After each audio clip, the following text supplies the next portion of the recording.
বিশেষ কি আছে সব কিছু আমরা তুলে নেওয়ারটা কি কারণ আছে?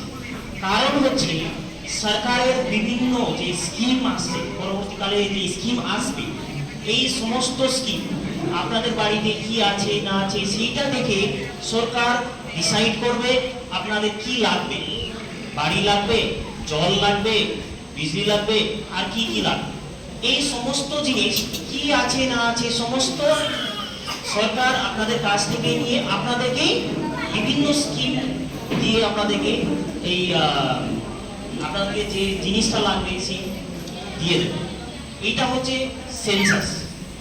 আমাদের সেন্সাসটা শুরু হয়েছিল 1881 থেকে, আর এটা হচ্ছে ভারতবর্ষ 16তম সেন্সাস।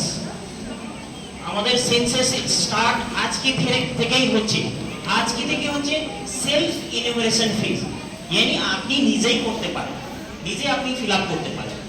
আজকে থেকে 15 তারিখ পর্যন্ত আপনারা নিজেই বাড়িতে বসে নিজেই মোবাইল থেকে আপনারা ফিল আপ করতে পারবেন। তার পরবর্তীকালে 16 আগস্ট থেকে 14 সেপ্টেম্বর পর্যন্ত আপনাদের বাড়িতে এক একজন ইনুমারেটর চলে আসবে, স্যার ম্যাডামরা চলে আসবেন। ওখানে আপনারা পাবেন 33টা কোশ্চেন। ওই 33টা কোশ্চেন ওনারা মোবাইলেই, এইটা হচ্ছে ফুললি ডিজিটাল, यानी কোনো কাগজ মাধ্যমে নেবেন না, ফুললি ডিজিটাল মোবাইল থেকেই নেবেন। 33টা কোশ্চেন আছে, এই 33টা কোশ্চেন নেবেন। এবার আপনারা কেন করবেন সেলফ ইনুমারেশন? দুটো কারণ আছে। একটা হচ্ছে আপনি যখন নিজেই করছেন আপনি 33টা কোশ্চেন নিজেই দেখতে পারবেন, আপনি স্যাটিসফাইড হয়ে যাবেন আমি কি করেছি। সেকেন্ড হচ্ছে আপনি আমাদেরকে যেটা সবথেকে গুরুত্বপূর্ণ জরুরি তথ্য যার মাধ্যমে আমরা পেয়ে থাকি সেটা হচ্ছে সেন্সাস। লাস্ট সেন্সাস আমাদের 2011 সালে হয়েছে এবং প্রত্যেক 10 বছর পর আমাদের সেন্সাস হয়। দুর্ভাগ্যবশত যেটা আমাদের 2021 হওয়ার কথা ছিল, 10 বছর যদি আমাদের গ্যাপিং হয়, সেটা না হয়ে আমরা অনেক লেট অর্থাৎ 2026-এ এসে আমাদের সেন্সাস শুরু হচ্ছে। মানে প্রায় 15 বছর পর আমাদের সেন্সাস হচ্ছে। ফলে বিরাট একটা ফিগার আউটের জন্য খুব যেটা জরুরি এবং এটা অনেকটা চেঞ্জ আছে।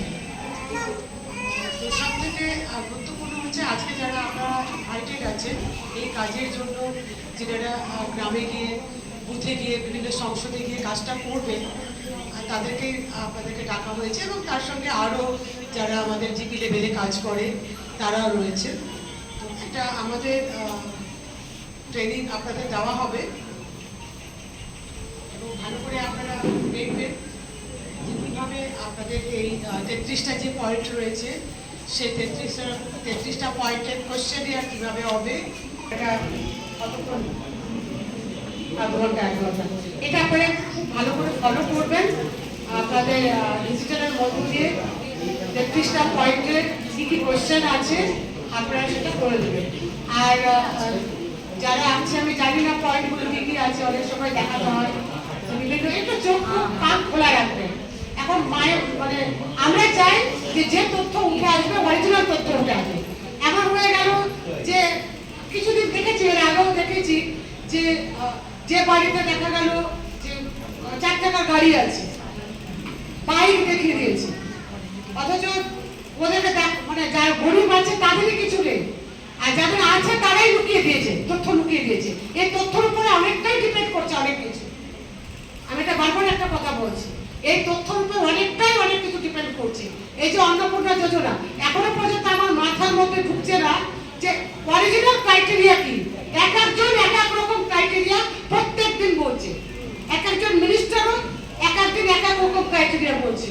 আমরা হাউসেও জিজ্ঞেস করছি, তদন্ত মানে যথাযথ জায়গাটাতে মাথা ঠান্ডা রেখে আপনারা ডেটা নেবেন, আপনারা তাদেরকে আশ্বস্ত করবেন যে রিলিট ভোটার এটা আমাদের হাতে নেই, যখন হবে সিস্টেমেটিক ওয়েতে ট্রাইব্যুনালে যেভাবে হওয়ার আপনারা জানতে পারবেন যে যারা অরিজিনাল আছে আপনাদের কোনো কিছু হবে না। কি করবো, এক একজন তো আবার এক এক রকমই তথ্য বলতেও মানে বলাও যাচ্ছে না আর বাইরে কিছু।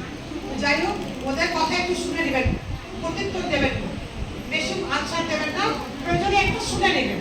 আর দেখুন একজন যারা ভোটার, যার ভোটার তালিকা থেকে নাম বাদ চলে গেছে এবং আজকে আমাদের ভোট হওয়াও 3 মাস হয়ে গেল, এখনো পর্যন্ত ডিলিটেড ভোটারের ফিউচার কি, কখন কতদিনে তাদের নাম আদৌ ভোটার তালিকায় কখন উঠবে এখনো পর্যন্ত কিন্তু আমরা জানতে পারলাম না। আমি তো মনে করছিলাম যে কি ডিলিটেড ভোটার যেগুলো আছে ট্রাইব্যুনালে সম্পূর্ণ কাজ শেষ হওয়ার পরে সার্ভেতে নামা উচিত ছিল। আমার ব্যক্তিগত অভিমত যে ট্রাইব্যুনালে যেসব কেস আছে সেটাকে কমপ্লিটলি সলিউশন করে যদি এখানকার না থাকে যেখানে যে যেখানে আছে পাঠিয়ে দিন, অসুবিধা নেই। কেউ বাংলাদেশ থাকলে বাংলাদেশে পাঠান, কেউ পাকিস্তানে থাকলে পাকিস্তানে পাঠান, কিন্তু অরিজিনাল যারা ভোটার তারা ট্রাইব্যুনালে নাম ওঠার পরে সার্ভেতে আমাদের যাওয়া উচিত ছিল, আমার ছোট্ট থিঙ্কিং এ।